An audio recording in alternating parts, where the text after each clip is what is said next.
సమస్త జీవకోటికి సూర్యుడే ప్రాణాధారం.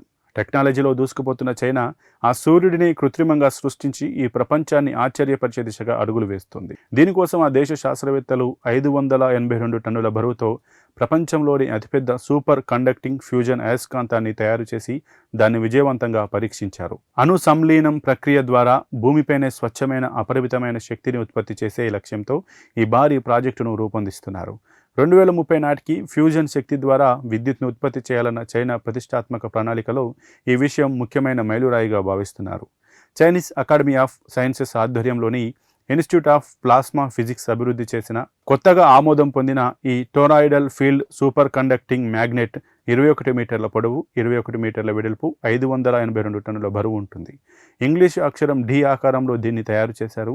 ఇప్పటి వరకు ప్రపంచవ్యాప్తంగా నిర్మించిన అతిపెద్ద ఫ్యూజన్ రియాక్టర్ సూపర్ కండక్టింగ్ అయస్కాంతం ఇదేనని పరిశోధకులు చెబుతున్నారు.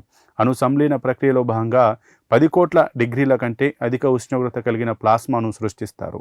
ఈ అత్యధిక ఉష్ణోగ్రత రియాక్టర్ గోడలకు తగలకుండా శక్తివంతమైన అయస్కాంత క్షేత్రంలో బంధించడం ఈ భారీ అయస్కాంతం పని.